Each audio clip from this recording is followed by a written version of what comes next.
Hello, everyone. My name is Vasily Chigrin. I am the Alfred and Isabel Bader postdoctoral fellow in Jewish history at the Department of History at Queen's University.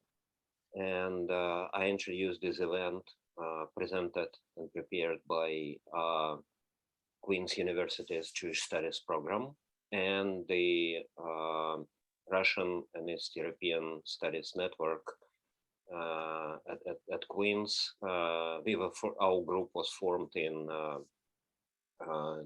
2018, 4 years ago, out of a desire to bring greater awareness of Russia and Eastern Europe to Queen's University. We are interdisciplinary group of scholars in history, philosophy, politics, Jewish studies, and we've brought a wide variety of events to Queen's in our 4 years, including film series, informational sessions on current events in Russia and Eastern Europe, and talks and panel discussions by experts in the field from Queen's and beyond. If you'd like to learn about further events and to be a part of the our community, please let us know through our social media or email. You can easily Google us and find our contact information. Now I'm turning the floor to our student moderator, Jason Chigrin of Queen's University, who will introduce the speaker and will conduct the event. Jason, please. Hi, everyone. Thank you for coming to our online talk, How Jewish Were Siberian Jews by Victoria Gerasimova. Victoria is a senior research fellow and head of the Laboratory for the Study of Jewish Civilization at Dostoevsky Omsk State University. She also coordinates the webinar program at Sefer Center for University Teaching of Jewish Civilization. A graduate of the Center for Biblical and Jewish Studies at Russian State University for Humanities, she received her PhD for the research titled Converted Jews in the 18th Century Russian Empire, Peculiarities of Sociocultural Adaptation. She's the guest co-editor of a special issue of Judaic-Slavic Journal on Jews in Siberia and Far East. Currently, she's working on a book project about Jews in Siberia in the early Soviet period. Without further ado, I will give the stage to Victoria, and after the presentation, we will take time for questions. I encourage you all to start thinking about the things you might ask. When the time comes, you will be able to indicate what you would like to ask by using a Zoom feature, raise your hand, and I will give you the stage to ask Victoria any questions. But if you prefer, you can write a question in the chat box, and I will go through them as they come. I also want to let you know that the session is being recorded, and we will start now. Victoria, I give the word to you, and let's go. Thank you, Jason. First of all, good morning, and thank you all for coming, and thank you, Professor Chigrin, for this invitation. It was flattering for me, well, I will try to say a few words actually about Siberian Jewry. And first of all, I would like to locate myself, to map myself, and to show you where I am. I hope so. Yes. Do you see my desktop? Yes, my presentation. So here I am, right, almost in the middle of the Russian Federation, and not in the middle of Siberia. Omsk is located on Trans-Siberian Railway, and it's a western part of Siberia, actually. But we will talk about the much bigger territory beyond the Urals. So we can see to the left from Yekaterinburg to, to the Far East. And this will be the territory we will talk about. I can see, just a sec. We will start from the very beginning, and you can see on your desktop the title of the most cited book connected to the history of Jews in Siberia. It's actually called in Russian Sibirskие евреи, which is Siberian Jews. And it is the most popular and the most cited, as I said already, book ever dedicated to the history of Jews in Siberia, and it actually influenced the majority of narratives about Siberian Jews. First of all, let's have a look at what is written here.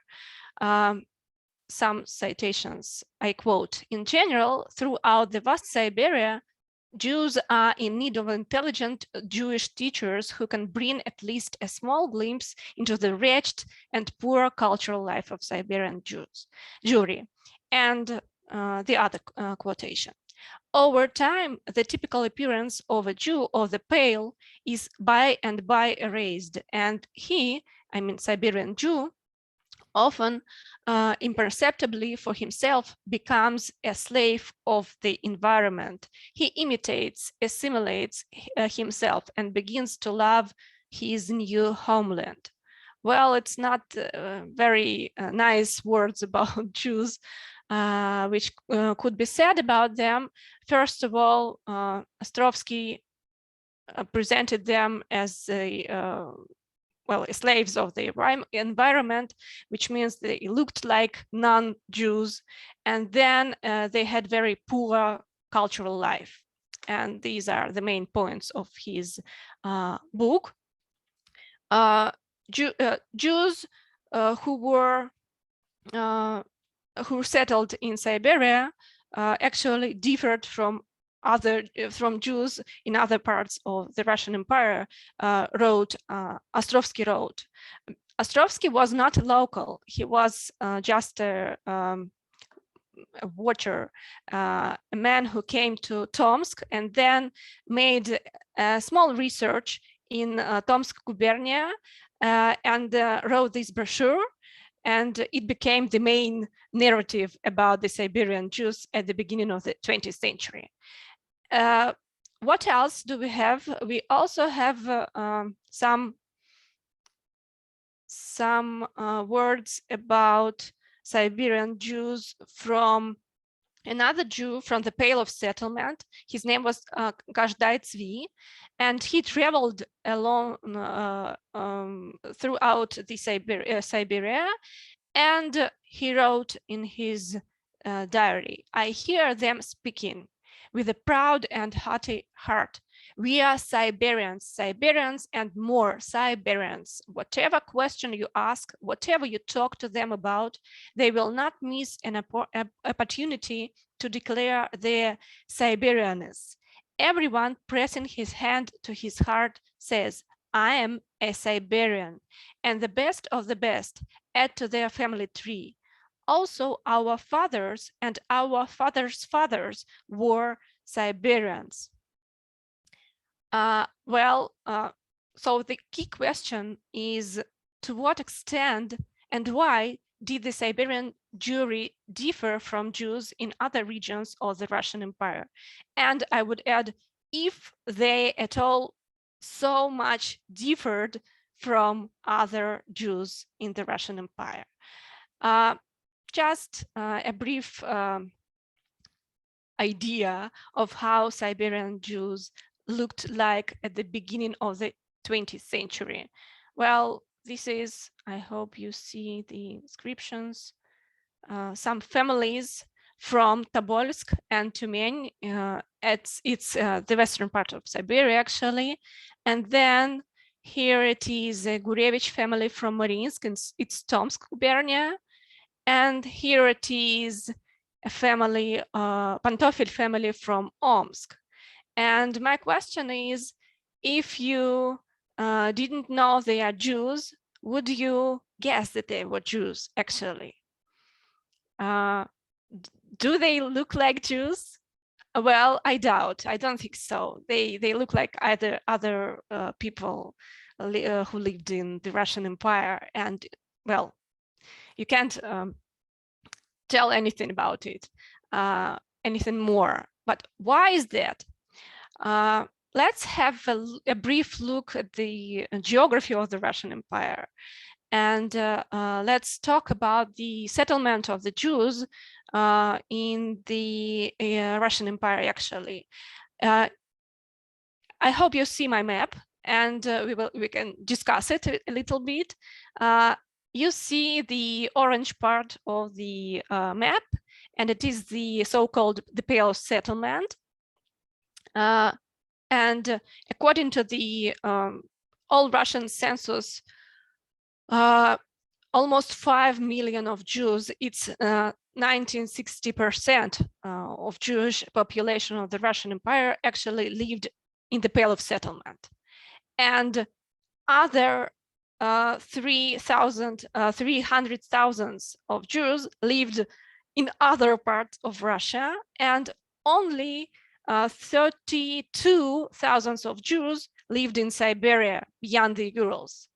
Well, my colleague Anna Berezin counted that it's like 400 kilometers per one Jew. It's, well, almost nothing, yeah. But if we look at the situation in the cities, in the biggest cities of Siberia, we will see absolutely other different situation. For instance, Tomsk, Irkutsk, and Chita, which are indicated here on the map, they had more than something around 10% of Jewish population. Jews were the second or the third ethnical group of the population of these cities. And it was comparable to other cities beyond the Pale, like a little bit less than Smolensk, but still, of course, it's the Jewish population in Siberia was less than in Moscow and St. Petersburg, but still the Jewish population was very significant in Siberian cities. And in some cases, the Jews constituted such a big group that locals called such places like Siberian Jerusalem. It was called Kainsk was called Siberian Jerusalem, or in the eastern Siberia, Barguzin was called Siberian Jerusalem. And lately I heard that Mariinsk, which was also located in Tomsk gubernia, was also called Siberian Jerusalem. Why? Because of the Jewish population, which was well seen in the city, in the town, actually, because Kainsk and Mariinsk are not gubernia centers, they're just small cities, so small towns, I'm sorry. So, well, some numbers to give you an idea. These are not so big, but they they grew a lot at the beginning of the 20th century because of several reasons. And the main reason was the First World War, of course, which influenced a lot the image of the Siberian Jews, but we will talk about it a bit later. So who are they? Who are these Jews who settled in Siberia, actually? Because, as you know, or maybe not, Jews were restricted to leave the Pale of Settlement, and only several categories of Jews were permitted actually to settle in beyond the Pale of Settlement.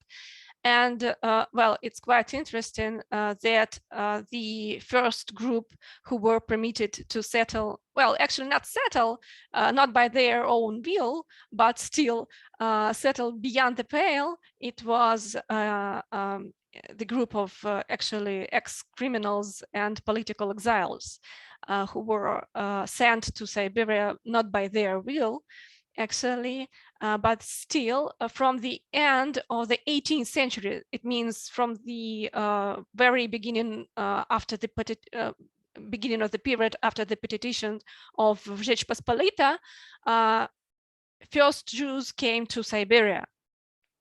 It was earlier than to Moscow, to St. Petersburg. It was the first and actually the biggest group and the most influential group of all Siberian Jews.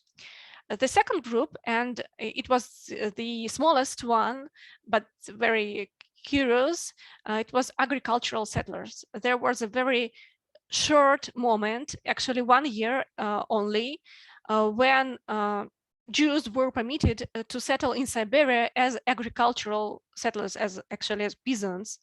It was in 36, I'm sorry, and the project was closed 1 year later in 1837. But still, the memory about these agricultural settlers remained and was preserved till Ostrovsky came to Siberia at the beginning of the 20th century. So he wrote about it, that agricultural settlers, Jewish agricultural settlers, were those who actually helped to establish the new communities of Jews in Siberia and in Omsk, near Omsk, and in Tobolsk gubernia in particular. The third group was, retired soldiers. As you know, or you don't know, the Jews were obliged to enlist to the Russian army since 1827, and that it was a catastrophe for Jewish population. But one of the privileges after the retirement was actually the permission to live outside the Pale of Settlement. And that's how Jews actually established in new communities over the Russian Empire in the majority of gubernia cities in the Russian Empire.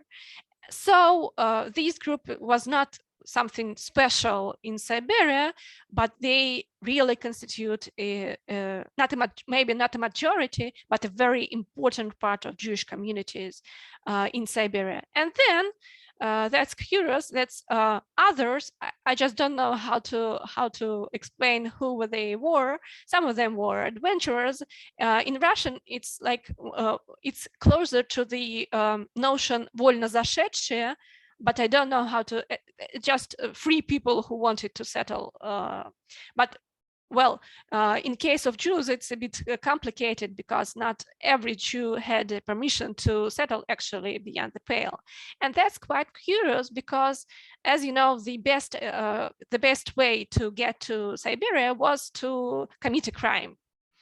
And actually, there was such a myth that Siberian myth of Jewish heavens in Siberia were so popular in the Pale that some Jews decided to commit a crime actually to get permission to go to Siberia. Well, that's funny a little bit, but well, such stories we came across in the archival documents. As you understand, the most remarkable groups are exilers and soldiers, and it means that we have like a specific social structure and specific situation for conflict between Jewish groups. So if in the Pale, the main problem was like with Hasidim and Mesnagdim, so different religious groups or Maskilim, or those who are more who wanted to be more acculturated, but in Siberia it didn't work. And the main problem was that the retired soldiers and the exilers actually didn't want to get along, and they wanted to pray in different places. They didn't want to have something in common between them.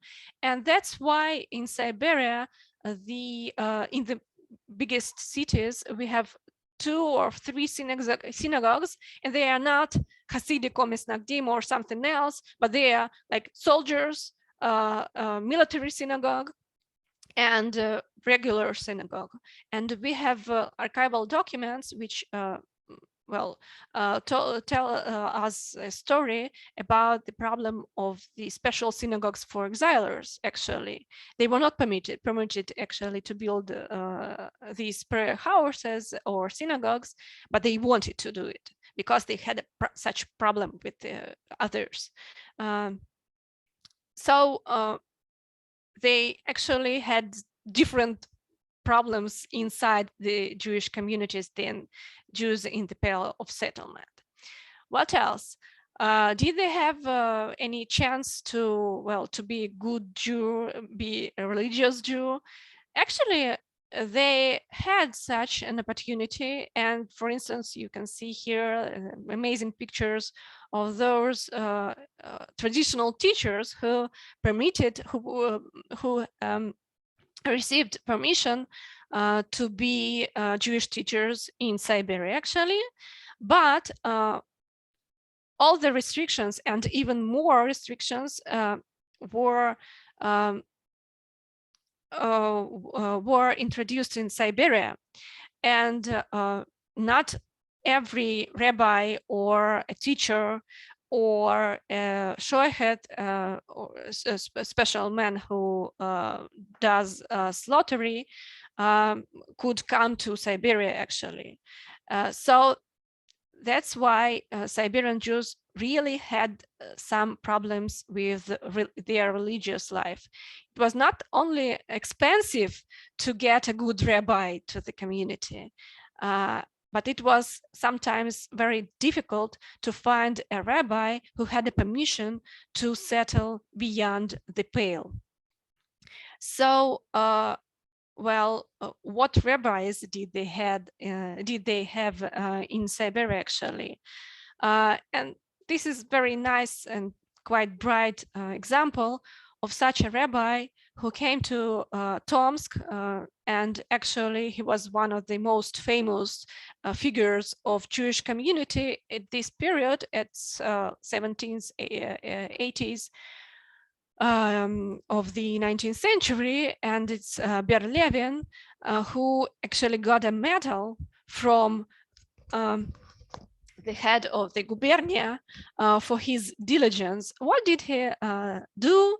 Actually, he helped to establish a Russian Jewish school where all the classes were conducted in Russian, actually, and children even prayed in Russian, and it was absolutely okay. And as you can see here in my awful translation from Russian into English, that it's like a report of Tomsk governor who says that actually he wanted to Russify the Jews who settled in Tomsk, and no one else but the rabbi helped him to Russify them and to make them closer to the non-Jewish population of Tomsk. That's funny, but well, that's how it worked, actually. And the language was really a question for Jews who came from the Pale to Siberia, and they just was amazed why these Jews use Russian as their language at home and even in the synagogue. It was, well, not very pleasant for them to understand that these are Jews, but they are, well, they don't use Yiddish, for instance, in the family. And well, if it's third, or I don't know, even if it's even second generation in Siberia, their skills in Jewish languages became weaker and weaker. Did it mean that they were less Jewish? Well, that's a question. Another example of the rabbi, which look like more, well, usual, I think it's a rabbi from Irkutsk. actually spiritual rabbi. And here I must say that we have Jewish community had to have two rabbis for their needs. First of them was a civil servant rabbi, what in Russian it's казенный раввин, who actually filled in metrical books and communicated with the Russian authorities. And the second one was a real rabbi, a spiritual rabbi. And in Siberia, it sounded like an ideal, and sometimes only an ideal. Only big communities could afford themselves to pay for and to find actually two candidates suitable for their functions. And sometimes communities didn't have any rabbi at all.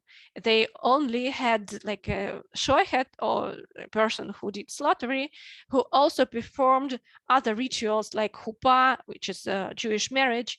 And it meant that Siberian Jews actually had problems with the recognition, civil recognition of the marriage, because this person was not permitted to be a rabbi and to conduct these rituals officially.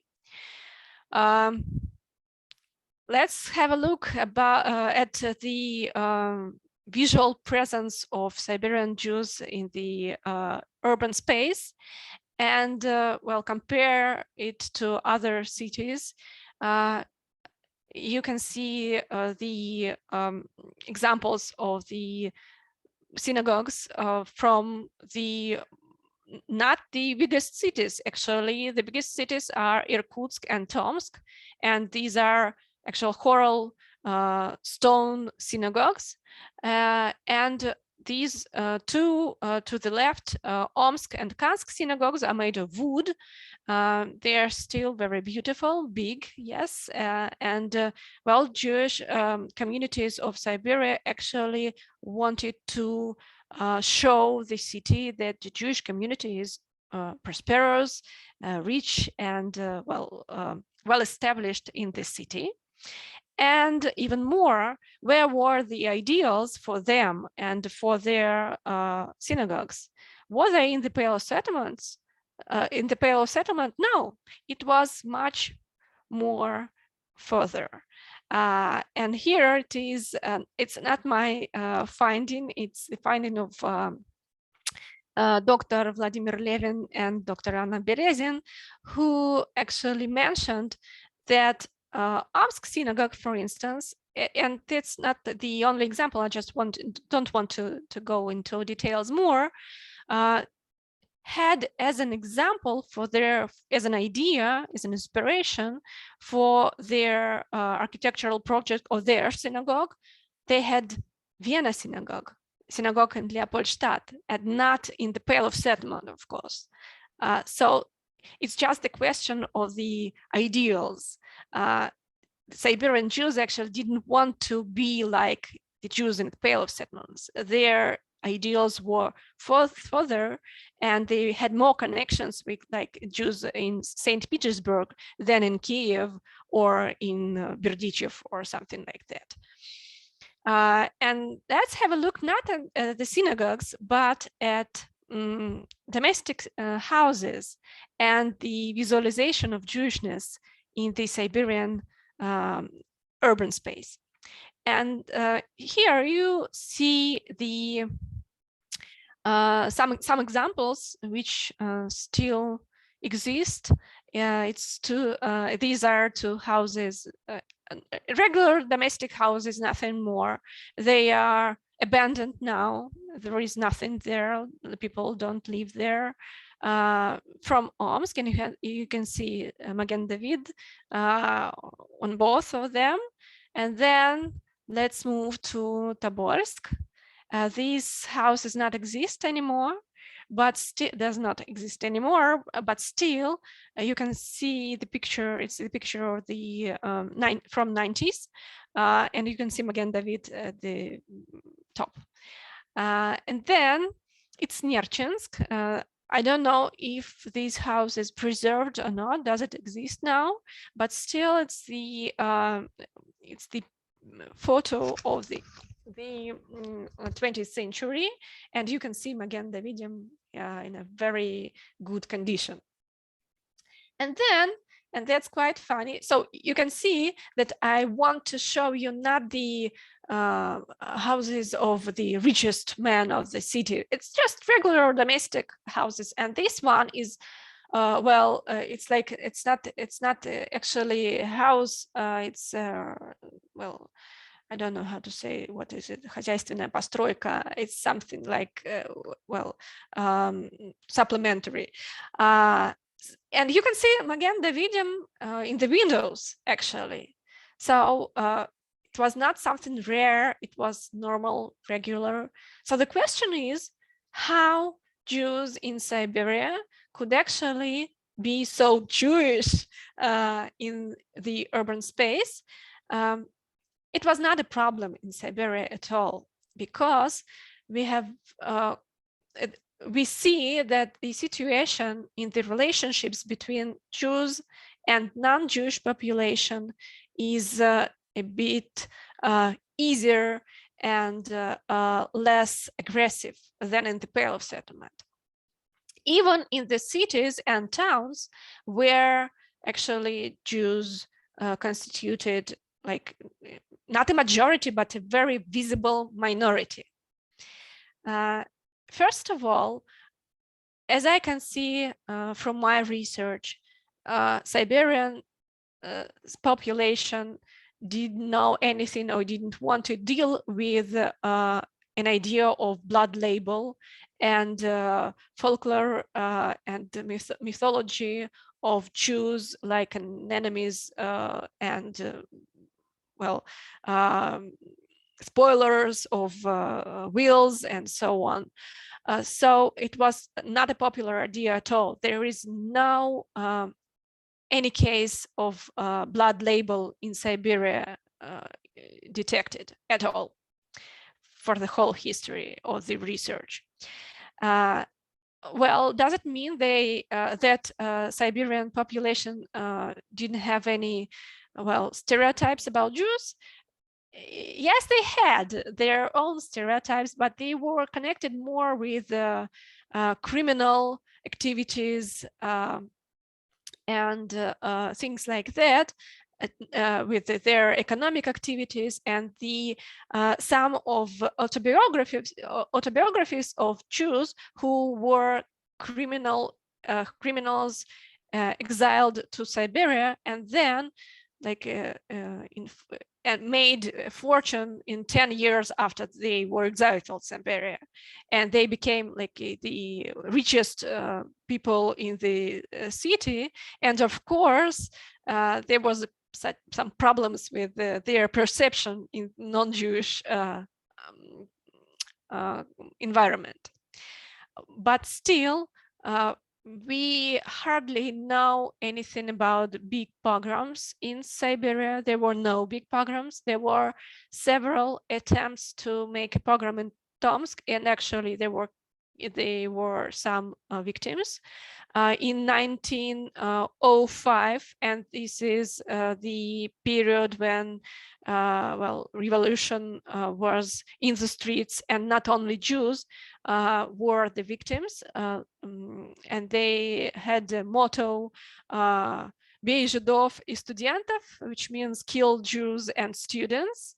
And actually it happened in Tomsk and a little bit in Irkutsk, but Irkutsk established a very well done self-defense, Jewish self-defense. And the people who wanted to make a pogrom just couldn't do anything with Jews with guns and well prepared for the fight. So that's why actually nothing big happened anti-Jewish violence. Nothing big happened in Siberia ever. Well, so what was the perception of Jews by the non-Jewish population in Siberia?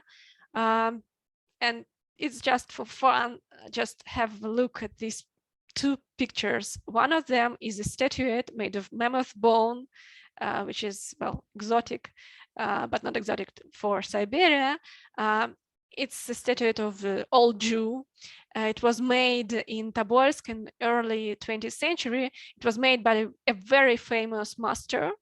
And here it is, the actual dweller of Tobolsk.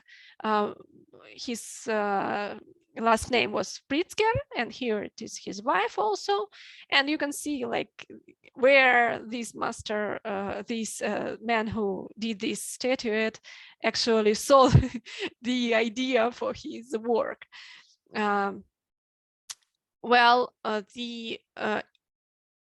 The idea that Siberian population was very tolerant, it was more tolerant to Jews than others, is very well grounded. It means that we can't find any evidences for opposite.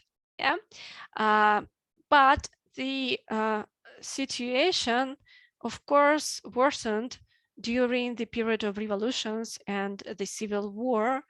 And here it is the end, actually, of the golden age of Siberian Jewry. First of all, I said that the First World War influenced a lot at the Jewish population of Siberia. First of all, because of the wave of refugees and again exilers from the Pale of Settlement who came to Siberia and saw other Jews who spoke Russian, who looked like Russian, who had Russian sounded names, who hardly knew anything. They thought so, hardly knew anything about Jewish religious culture, Jewish traditional culture. And well, these refugees influenced the Siberian Jewry a lot, but in many ways it was maybe a good time for a good period for Siberian Jews, because from 1917 till 1919 it was a period when Siberian Jews actually went to the public sphere of Siberia. They established several periodicals in Russian, of course, because every Siberian Jew could read in Russian and preferred Russian. Did it mean that they didn't know Russian or Yiddish? No. As the census show us, the majority of Siberian Jews did know Jewish language, which is Yiddish, in census, but well, they also preferred to use Russian more than Yiddish. And this very short period between the revolution and the advent of the Soviet rule, these were the period of blossoming life of Jews in Siberia. And then when the Soviets came, actually everything disappeared. Why is that? Because, and that is the illustration for that, because the core of Jewish communities in Siberia were established by very rich merchants, owners of gold mines, and so on. And the vast majority of them were Zionists, and the Zionist ideas were Oh, wow, very, very popular in Siberia, much more popular than any other political ideas popular in Siberia, I mean, in Jewish environment in Russia. Zionism was very popular, and it meant that actually the Jewish communities in Siberia lost their leaders at the very moment in 1919, when the Soviet the Soviet rule was established in Siberia. Everything ended because the majority, almost all of the leaders flew. They immigrated to Harbin first, then to Palestine, to America, to Australia, to, well, I don't know, to South America, and so on.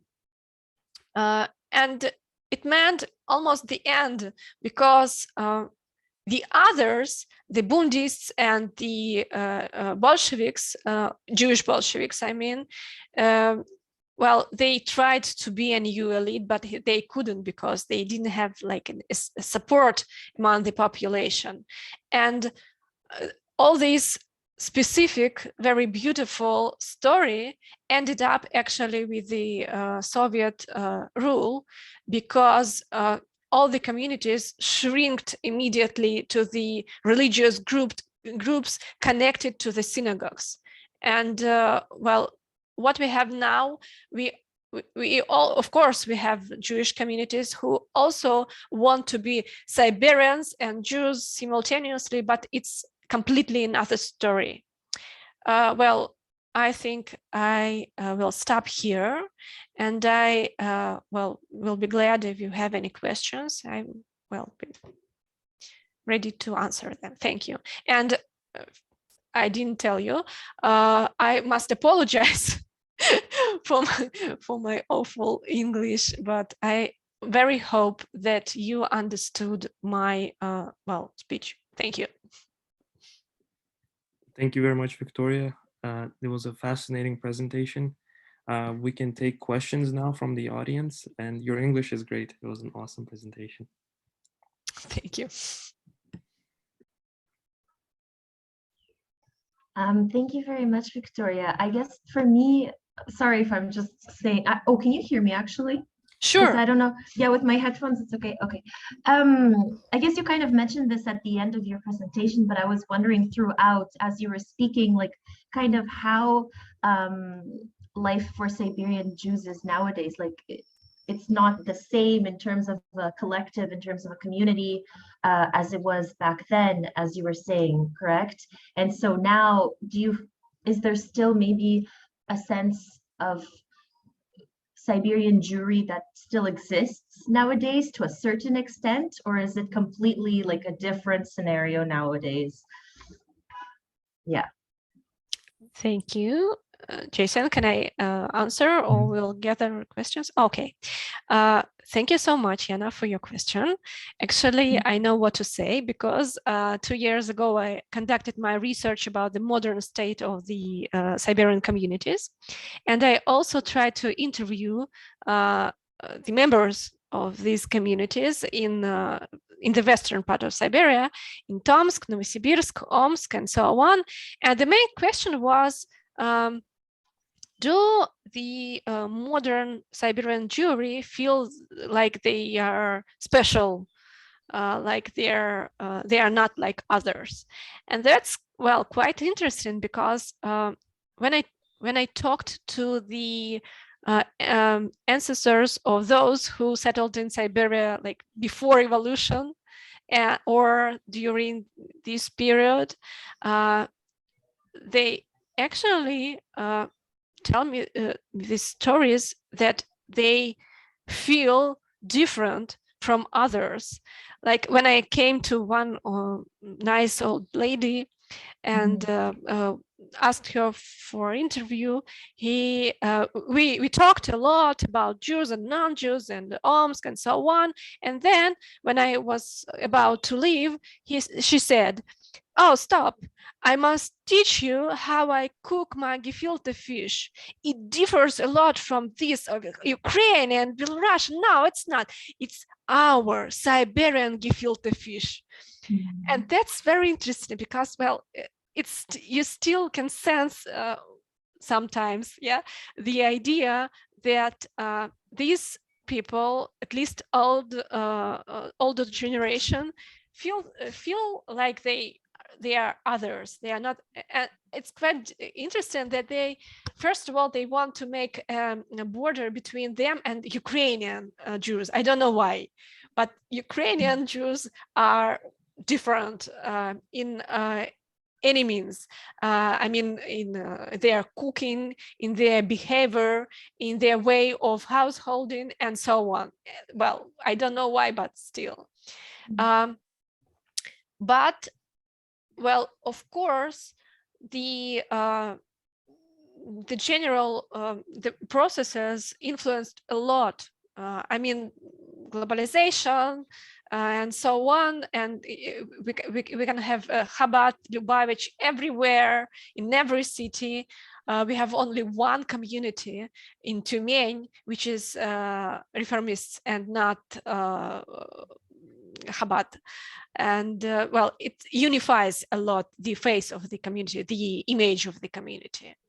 But still, well, I think that it's more connected not with the Jewish side of the story, but with the Siberian side of the story. When you know that Siberians feel like a special group. And I know that in the Russian census of 2010, a lot of people indicated them like Siberians, which are not the same with the Russians, for instance. And I think that this regional identity influences a lot Jews also. And I think that it's the story which happened, well, in pre-revolutionary period too. Yeah, that's very interesting. But it's like very much a sense of that identity in Siberia in general. Yeah. And then, yeah, you can relate that to the Jews as well. That's really cool. Thank you. Thank you, Yana. And thank you, Yana, for your question. We have a question from Natalie. Where can we find more information about our Russian Jewish backgrounds? I find it hard to find information about my family. They lived in Moscow, where my great-grandfather was a district attorney. Thank you. Thank you. And I will well, look through the question. Is the question about Siberia or at all about Russian Jewish background? So first of all, my answer will be very, very simple and primitive. Of course, in archives, first of all. And sometimes if you know the exact places, it helps a lot. For instance, if we talk about Siberia, we have excellent archives in Tomsk, Tobolsk, and Tyumen, and they have like electronic access to everything. I mean, not the documents, but the names of the documents. And you can search by name, for instance, and find some reliable materials for you. What else? Well, of course, the main source is metrical books, and they are actually stored in the archives. So first of all, you need to locate your search. It depends on the places where your family members lived. Sometimes well, sometimes it's easy and you can find a lot of materials because all the metrical books were well preserved in their archives, and that's like a miracle. Well, but it depends a lot on the place. What else? We don't have any database. I mean, general database on Jewish metrical records or something like that, but we have some, yes, Jewish Gen, yes, and we have also a Russian website, which is Jewish Roots, I think, еврейские корни, and there are a lot of materials there, and there are a lot of people, and I think that for Russia it's better than Jewish Gen, because there are a lot of people who actually can find their relatives and the connections between the family backgrounds. Yes, еврейские корни. And well, if you'll give me, well, yes, sure, yes. Thank you so much. Great. And I think that it will help. Well, it helps me a lot when I search for some materials about specific persons, which I deal with in my research. I go to the Jewish roots, and sometimes I find their like unique photos, for instance, and absolutely unique biographical materials. So please, I think it's a good website. It's a good resource. What else? Also, there is Yerusha program, which is, I don't know how, but maybe it will also be helpful for such genealogical search. A Yerusha program will start in a month or something on the basis of National Library of Israel. And for instance, we gathered some materials from Omsk, Tomsk, and Tobolsk to this database. So we actually contributed to it. And you can see the best part of these databases is that it is in English, and you can search here what you want by geographical, well, notion, by geography, yes, and you can at least check their well, the direction for the further research. What else? We have also very promising but still not working tool, which is called Goskatalog, not Goskatalog, Центральный фондовый каталог. Jason, could you please Google it and give us Центральный фондовый каталог? And well, it worked 2 years ago, and now it works awful, but I still hope that it will work better. Центральный фондовый каталог gathers all the materials from different Russian archives in the United database. Of course, as always, you don't have open access to the documents actually, but you have the list of these documents, and you can search by name, by the place or something like that, a keyword here. Well, I hope it will work somewhere someday in a proper way. Well, I think that's all. Maybe at least it's the major things, the most important. Thank you, Victoria, for your answer, and thank you, Natalie, for your interesting question. I have a question to Victoria from myself. Did Jews start migrating from Siberia after the Bolsheviks came to power, or were they immigrating earlier? Well, thank you. It's a good question. Since I have told already that the Zionist idea was very popular in Siberia, it means that the process of immigration to Palestine actually began earlier, of course. It was not connected with the political situation in Russia. It was connected to the political situation in Palestine and the whole idea of immigration there. And that's quite a funny story. It's not studied well at the moment, but still, that Siberian Jews established their own kibbutzim, well, special settlements, agricultural settlements in Siberia, like in Palestine, like Siberian Jews.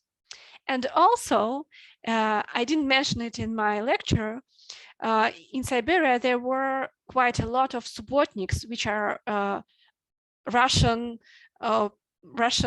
people who, observed some sort of Judaism, and they actually was very close. They were close to Jews in Siberia, even when it was forbidden by law. They did it actually in practice, and they married with each other, and they communicated, and they attended the same synagogues, they prayed together. And then Subotniks was very much involved in the Zionist movement, and then they actually emigrated from Siberia to Palestine. So the process actually begins earlier than the Bolshevik, when the revolution and other things. Yeah, I think that the process began at the beginning of the 20th century. Thank you. Thank you.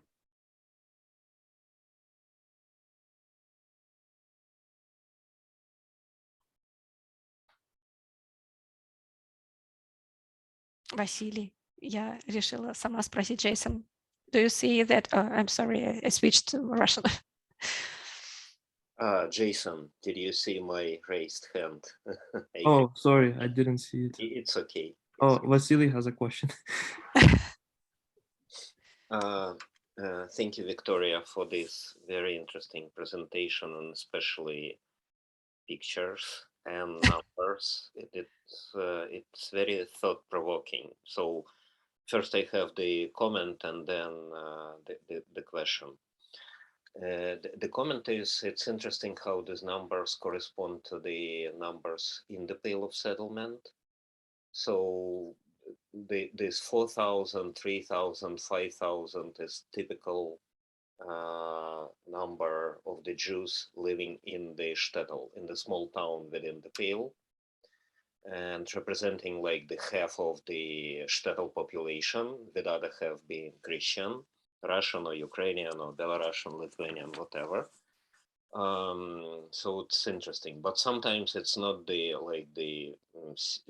single location community. It's not Omsk, but rather Omsk province, or it's the bigger territorial administrative unit. Also, it's interesting that they do have communities, they do have rabbis, and they do have synagogues. And it's very interesting how this small amount of population managed to have this. You have one explanation in economic terms, because many of them were successful entrepreneurs. So their successful businesses allowed them to pay. Again, very interesting. This is the alternative reality, even despite the numbers, like 32,000 total in this huge territory, teaches us something about the how modern Jews lived in the 19th century Russia, and changes this narrative of Jewish suffering. So in addition to Jewish suffering, there was much more to study and research, as we do in our field. My question is related to this. So, and it belongs to the quasi field of or pseudo field of the alternative history. If the immigration to the migration, internal migration to Siberia started in 1820s and continued throughout 1830s, 1840s, I mean the agricultural settlers. And then it was stopped for different reasons. One of the reasons is that Jews would learn from the local exiled criminals, and they corrupt them, and then so on. And lack of funds. But if allowed, do you think, sometimes I think that the result of such internal migration, if not impeded or hindered by the government and economic reasons, the Pale, as a result, the Pale would eventually disappear and depopulated, and the immigration to America and even to Palestine may not happen in the 20th century. What do you think? Well, thank you for your amazing question. I actually have the same feeling, first of all. Agricultural settlement of Jews in Siberia was quite successful. And these people actually were peasants, and they actually, were very successful in their fields. And I absolutely agree that there won't be America and Palestine, because even in the Jewish environment, there was an idea to settle in Siberia. It was the idea of first of all, during the First World War, when the idea of the new Pale, the idea of new Novaya Cherta was very popular. It was very discussed, and Brutskus, a very famous economist and specialist in statistics, actually I lost the word. Proposed a project to of resettlement of Jewish settlement in Siberia, and then this project was brought to the audience by Abram Kirzhnits, who was the Bundist leader in Siberia, and he wrote a memorandum for joint for Americans, where he actually explained the idea of the advantages of settlement of Jews in Siberia. And one of his points was that there is no way to go to America or to Palestine, but we have Siberia actually. We just need funds to move the Jews to Siberia, and we have a lot of opportunities for them beyond the Urals. And this was the project which was actually discussed. I don't know the American reaction to this idea, but we know a little bit about the discussion between political Jewish groups in Russia. And of course, as you understand, Zionists were against this idea because they thought that it will influence a lot the will to immigrate to Palestine. It was a threat to this idea. And well, yes, I think it's not an well, now it's an alternative history, but there was a chance that Siberia actually could be, well, maybe, of course not the new Pale, but well, free zone for the Jews to be like a modernized ethnical minority. Thank you. Thank you, Victoria.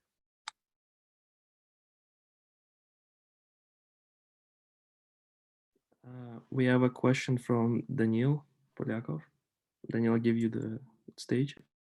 Yeah, all right. I just have a question that I was wondering. I know that in the early Soviet Union, they established a Jewish oblast in Eastern Siberia.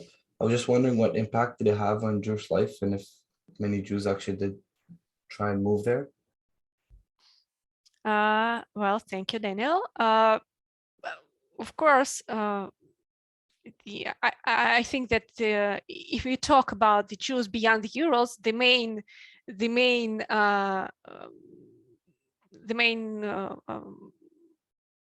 story which we will talk about, is the Jewish oblast, Jewish autonomy, territorial autonomy in the Far East, actually. But well, it's another story. First of all, it was the last. This territory was the last possible place for the Jews to settle. And Siberian Jews actually didn't hurry to settle in this region because they knew better that it was not a very pleasant place, first of all. And but still, we have some evidences that Siberian Jews actually moved to this region, but not so many. This region was, well, it's a different story, actually. It's an idea, it's a Soviet idea of the special territory for the Jewish people, Jewish nation, like Jews as a nation should have their territory. So it's another story. It's not connected to the Siberian, Siberian field. What else? So yes, some Siberian Jews actually moved, but not so many. Like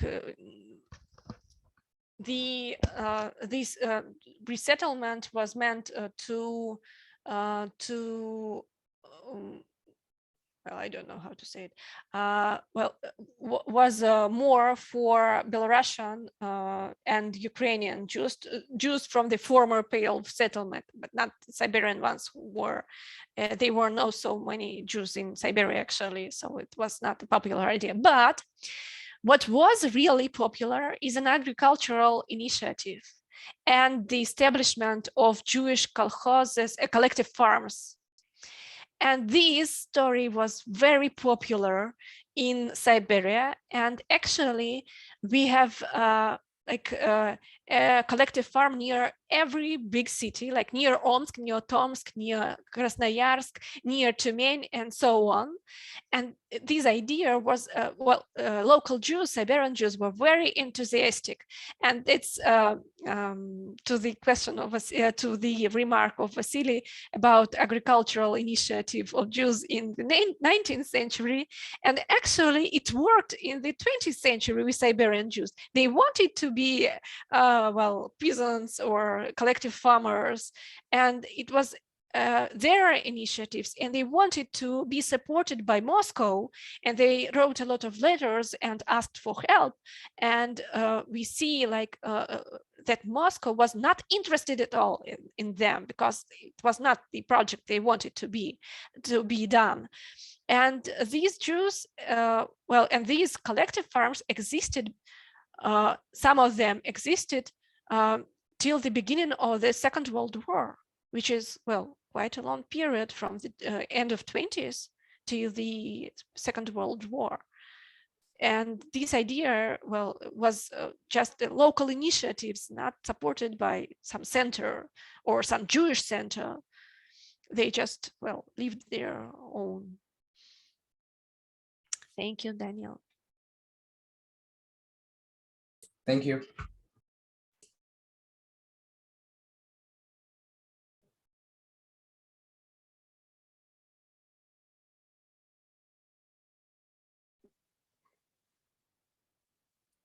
We're approaching our closing time. If no one has any more questions, thank you so much, Victoria, for your amazing presentation. And thank you everyone for your interesting questions. Thank you very much, Victoria. It was really, really interesting to see the the story of Jewish people in the Russian Empire is very interesting in general, but focusing on a very specific region it's even more like, because there's so much material clearly, and I would love to look through those archives and look at those photos and maybe letters, things like that. Like, it sounds amazing. Thank you, Yana, and welcome to Siberia. Yeah. Yeah. but seriously, if you need any assistance, and well, I will do everything I can to help And you. you say there's a lot of online catalogs as well. Yeah, sure. So yeah, maybe do you have an email that could that we could Sure, reach you at? sure. Yeah. Yes. Can I write it in the chat? Yeah, that would be great. Because for those catalogs and everything, it's just amazing resources, you know, and thank you so Sure. much. Yeah. I'll write Feel that free to down. contact me anytime. Thank you. Awesome.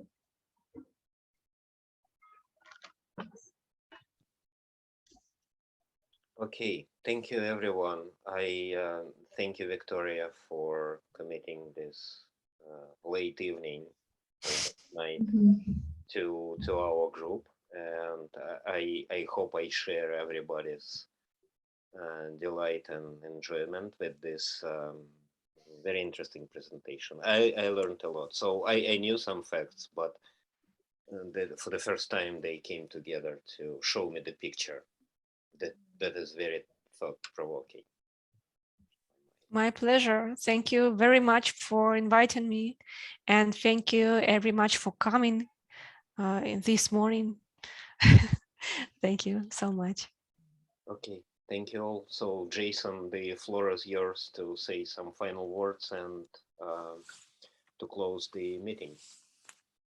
Thank you very much all for coming, and we'll have more meetings and online talks on Russian Eastern European related content, and we'll see you soon. Thank you so much. Okay. Thank you, Jason, for animating. Thank you all. Bye. Bye. Bye-bye. Thank you.